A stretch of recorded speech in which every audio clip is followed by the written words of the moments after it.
안녕하십니까. 이제 랩뷰를 시작하시거나 랩뷰를 사용하고 있는데 좀 더 체계적으로 배우자 하시는 분들께 조금나마 도움을 드리기 위해서 정기적으로 랩뷰 관련된 동영상 강좌를 업로드하고 있는 랩뷰 마스터 유튜브 채널입니다. 이번 시간에는 XY 그래프에 생성 데이터를 추가하는 방법에 대해서 말씀드릴 텐데 한 가지 좀 제약사항이 있는데 XY 그래프에 데이터를 추가할 때 플롯하는 데이터의 개수는 최대 3개까지로 제한이 있고, 만약에 3개를 초과하게 될 경우에는 가장 먼저 추가했던 플롯 데이터를 제거하는 형태로 항상 3개의 플롯 데이터만 운영하는 프로그램에 대해서 살펴보도록 하겠습니다. 우선 강의를 시작하기 전에 구독과 좋아요 그리고 알람 설정을 해주시면 영상을 제작하는 데 큰 힘이 되겠습니다. 자, 프론트 패널 UI는 다음과 같습니다. XY 그래프 인디케이터가 하나가 있는데 표현할 수 있는 플롯의 데이터 개수는 3개로 명시적으로 선언이 되어 있는 상태고요. 그리고 자, 크기 정보를 확인하기 위한 숫자형 인디케이터가 있고, 크리에이트 버튼이 있어서 이 버튼을 클릭을 할 때마다 XY 그래프에 코드를 보시는 것과 같이 원소의 개수가 총 10개인 XY 그래프 플롯 데이터 하나가 계속 추가가 되는 하나의 버튼이 있겠고요. 그 다음에 VR을 정지하기 위한 정지 버튼이 있겠습니다. 자, 관련된 코드는 아래 블록 다이어그램 코드를 보시는 것처럼 하나의 화일 루프 안에 케이스 구조가 들어있는 일반 디자인 패턴인데 100ms 주기로 계속 주기적으로 폴링을 하면서 크리에이트 버튼이 참인 경우를 체크를 해서 참인 경우에는 다음과 같이 포르프를 이용해서 10개의 원소 난수 생성 데이터를 생성 함수를 이용해서 랜덤 데이터 10개를 만들고, 그 다음에 루프 반복 터미널 값을 이용해서 X좌표 1차원별 데이터, 그 다음에 Y좌표에 대한 1차원별 데이터를 만든 다음에 묶음 함수를 이용하셔가지고 다음과 같이 배열 만들기 함수로 이 shift register 출력 데이터를 표시하기 위한 shift register의 배열 만들기 함수를 이용해서 하나의 XY 좌표 데이터를 add 시키는 방식으로 운영하는 코드가 되겠습니다.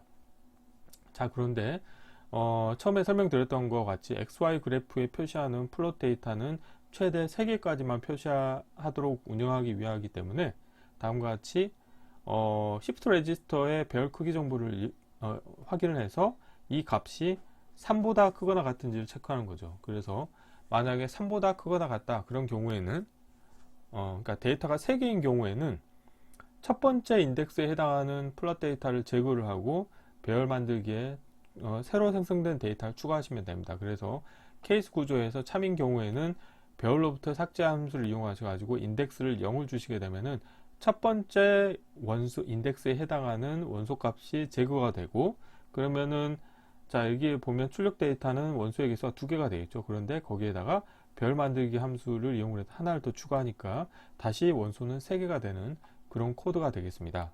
그리고 XY 그래프 인디케이터에는 관련된 플롯 데이터를 표시하기 위한 인디케이터를 하나 운영하시면 되겠고, 그 다음에 모니터링을 하기 위해서 자, 배열 크기 함수를 이용해서 실제 이 shift register의 배열의 크기 정보를 실시간으로 확인할 수 있도록 운영하는 코드가 되어 있고요. 그 다음에 XY 그래프를 운영할 때는 VR가 실행이 될 때는 관련된 값을 초기화를 해줘야 되기 때문에 다음과 같이 자, 프로퍼티 노드의 값을 이용해서 빈 배열로 초기화를 해주시면 되겠습니다. 자, 이론은 이 정도로 마치겠고 실제 실습을 해보도록 하겠습니다. 자, 바탕화면을 해서 새로 만들기 폴더에 XY 그래프에 생성 데이터 추가하기 02라고 하겠습니다. 참고로 02로 표현한 이유는 뭐냐면 XY 그래프에 대해서 제가 여러 번에 걸쳐서 구독자분들의 질문사항도 있고 해서 동영상 강좌를 진행했었기 때문에 제가 02라고 표현을 해봤고요. 자, 테스트할 VI 이름도 동일하게 하겠습니다.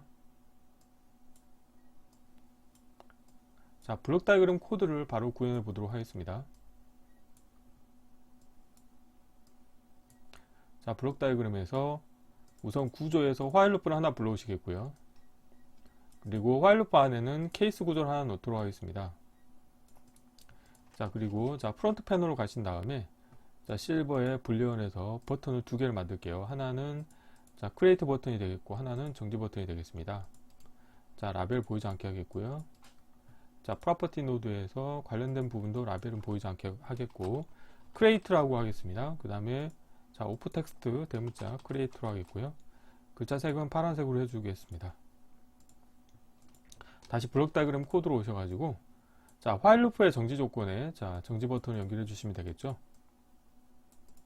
자, 이렇게 연결해 주시면 되겠고요. 그리고 화일 루프를 사용할 때는 항상 CPU의 부담을 줄여주기 위해서 타이밍 함수로 이용해서 기다림 함수를 사용하시면 좋겠습니다. 자, 그리고 입력으로는 생성의 상수를 하나 만들어서 100ms를 주도록 하겠습니다. 자, 그리고 자, 케이스 구조의 입력 선택자로는 create 값을 넣어주시면 되겠고요. 출력 데이터를 만들기 위해서 shift 레지스터를 하나 운영하도록 하겠습니다. 그래서 자, shift 레지스터를 하나 만들겠고요. 그리고 이 create 값이 참인 경우에는 제가 자, 원소가 10개인 랜덤 데이터를 만들 겁니다. 그래서 구조에서 for를 이용하신 다음에 자, for의 반복 횟수는 자, 10번 하겠고요. 그리고 자, XY 그래프 데이터를 만들기 위해서 X 좌표 데이터, 그 다음에 Y 좌표 데이터를 만들어야 됩니다. 그래서 숫자형 카테고리에서 난수 함수를 이용하신 다음에 자, X 좌표 값은 루프 반복 터미널 값을 인가해 주시면 되겠고, 자, Y 좌표 값은 난서 생성 함수 출력 값을 이용하면 되겠습니다. 자, 그리고 출력에서는 자, 숫자형 카테고리에서 보면은 변화를 해서 자, 배 정도 데이터로 변화를 해 주시겠고요. 포르프 안에서도 해도 되지만 포르프 바깥에서 하는 게 더 효율적이기 때문에 바깥쪽에서 해주시면 되겠고, 다음으로는 클러스터에서 묶기 함수를 이용해서 묶어주도록 하겠습니다. 그래서 X좌표값, Y좌표값 두 개가 되겠죠. 자, 이렇게 되어 있고요. 다음으로는 이제 Shift 레지스터에 이제 그 배열 만들기 함수를 이용해서 원소를 추가해 주시면 되겠는데, 우선은 자, 관련된 값에 대해서 XY 그래프를 하나 자, 케이스 구조를 하나 만들게요. 자, 케이스 구조를 하나 만들겠고, 자, 그리고 자, Shift 레지스터 값을 표현을 해야 되는데 XY 그래프에 대해서 정의를 해야 됩니다. 그래서 자, 프론트 패널에서 그래프에서 XY 그래프를 하나 불러오시겠고요. 그 다음에 XY 그래프에 자, 플롯해야 될 데이터 개수를 제가 명시적으로 선언해 주도록 하겠습니다. 플롯 부분을 이렇게 드래그를 하시게 되면은 최대 3개까지 플롯을 할 수 있게 정의를 하실 수 있게 되어 있고요. 자, 그러면 이렇게 XY 그래프 인디케이터가 하나 만들어졌으면 자, Shift 레지스터를 초기화하기 위해서 관련된 값에 대해서 하나의 상수를 하나 만드시겠고, 와이어를 지우시고요. 그리고 이 관련된 값을 자, 그런데 보면은 자, 1차원 배열 데이터죠. 이렇게 하는 게 좋을 것 같네요. 지금 보면은 이 관련된 값을 XY 그래프에 추가해야 되기 때문에 여기서 상수를 하나 만드시겠고요. 지금 보면은 여기에서 만든 데이터 같은 경우는 이렇게 더블 클릭해 보시게 되면은 자, 클러스터의 원소가 그냥 하나의 X좌표, Y좌표에 대한 원소 값이죠. 그런데 XY 그래프에 데이터를 표시하시려고 하면은 1차원 배열 데이터 타입의 X좌표 값, Y좌표 값이 필요하기 때문에 다음과 같은 것을 이용하시면 좋을 것 같습니다. 그래서 자, 이거를 이렇게 해주시겠고, 그런데 하나만 표현하는 게 아니고 멀티플롯을 하기 위해서 자, 배열로 만드셔야 되겠죠. 그래서 배열 상수를 하나 불러오시겠고, 배열의 원수는 자, 클러스터인데 좌표 값이 X좌표에 대한 1차원 배열, 그 다음에 Y좌표에 대한 1차원 배열로 하시면 되겠고요. 관련된 값을 이용을 해서 Shift 레지스터를 초기화해 주시면 되겠고, 자, 여기서 create 값이 참인 경우에는 이 Shift 레지스터의 값을 크기를 이제 체크를 할 겁니다. 그래서 자, 배열 카테고리에서 보면은 배열 크기 함수가 있죠. 그래서 이 관련된 Shift 레지스터의 값의 배열 크기를 체크하는 거죠. 그래서 비교해서 자, 크거나 같은지를 체크하는 거죠. 3보다 크거나 같은지. 자, 크거나 같은 함수를 이용하셔가지고 자, 상수를 하나 만드시겠고 3을 하겠고요.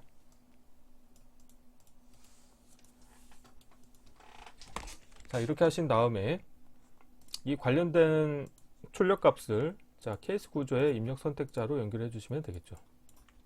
그래서 이 shift 레지스터의 배열의 크기가 3보다 같은지를 체크를 해서, 만약에 3보다 같다 그러면은 첫 번째 인덱스에 해당하는 원소 값을 제거를 해 주셔야 됩니다. 그래서 자, 라벨은 제가 보이도록 하겠고요. 자, 배열 카테고리에 가보시게 되면은, 자, 배열로부터 삭제라고 하는 함수가 있습니다. 그래서 관련된 함수를 이용하셔가지고, 자, 첫 번째 인덱스에 해당하는 원소를 지우도록 하겠습니다. 만약에 이 배열의 크기가 3보다 크거나 같으면, 자, 0으로 해야 되겠죠. 그래서 지워주시겠고, 그 다음에 이 출력 값을, 자, 배열 만들기 함수를 이용해서 추가해 주시면 되겠죠. 자, 다음과 같이 하시겠고, 자, 배열 만들기 함수를 하나 불러오시겠고요. 입력으로, 자, 이렇게 연결해 주시겠고, 새로 생성된 데이터는 이 배열의 끝으로 연결시켜 주도록 하겠습니다. 라벨 보이게 하겠고요.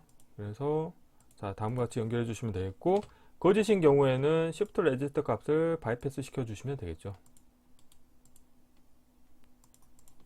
자, 이렇게 하시고, 그 다음에 거짓인 케이스 경우도 마찬가지로 그냥 연결해 주시면 되겠죠. 그 배열의 원소가 3개 미만인 경우에는 그냥 배열 만들기에 함수에 추가를 해 주시면 되겠죠. 그리고 최종 출력단에는 이 XY 그래프 인디케이터의 값을 투영을 해 주시면 되겠고, 이 진짜 XY 그래프의 원소 개수가 3개인지를 체크하기 위해서, 자, 배열 크기 함수를 하나 복사하신 다음에, 자, 출력의 인디케이터를 하나 만들도록 하겠습니다. 자, 이렇게 하시게 되면은, 자, 프론트 패널로 가볼까요? 그러면은 이제 크기 정보가 있죠. 그러면은 이 관련된 것도 좀 배치를 해 주시겠고요. 자리 맞춤은 가운데로 하겠습니다. 그리고 VR가 실행이 될 때마다 이 XY 그래프 데이터가 초기화가 되면 좋겠죠. 그래서, 자, 생성의, 자, 프로퍼티 노드에, 자, 값을 이용을 하셔가지고 이 인디케이터를 초기화해 주시면 되겠습니다. 여기서 쓰기로 변경하신 다음에, 자, 생성에 상수를 하시면 되겠죠. 그리고 테두리를 더블 클릭하시게 되면은, 자, 이렇게 하면 코드가 다 완성이 됐습니다. 자, 그러면은 이제 필요 없는 것들은 좀 보이지 않도록 하겠고요. 함수 팔레트 닫고, 그 다음에 프론트 패널, 자, 컨트롤 팔레트도 닫겠습니다. 한번 실행을 해볼게요. 처음 실행을 하시게 되면 이제 아무것도 나오지 않죠. 그런데 여기에서, 자, 크리에이트 값을, 자, 버튼을 누르시게 되면은 하나의, 자, XY 데이터가 표시가 되고, 자, 두 번째가 나왔죠. 자, 세 번째가 나왔습니다. 그런데 여기에서 한 번 더 클릭을 하시게 되면은 가장 첫 번째 같은 경우가, 자, 첫 번째를 제가 굵게 표현을 해볼게요. 라인 스타일을, 라인 폭을 좀 굵게 해볼게요. 자, 굵은 이제 데이터가 바뀔 거예요. 자, 제거가 되고 두 번째까지 되고요. 그래서 이제 데이터가 하나씩, 그러니까 파이포 개념으로 해서 가장 먼저 들어온 데이터가 항상 제거가 되는 형태로 운영이 되겠죠. 자, 이런 식으로 운영이 되겠습니다. 그래서 이번 시간에는 간단하게 XY 그래프 인디케이터의 멀티플롯 데이터를 표시를 하는데, 표시할 수 있는 데이터의 개수를 3개로 제한을 했을 때, 만약에 3개를 초과하게 되는 경우에는 가장 먼저 표시됐던 플롯 데이터를 제거하는 형태로 운영하는 코드를 구현해 보았습니다. 이번 강좌는 이상으로 마치겠습니다. 감사합니다.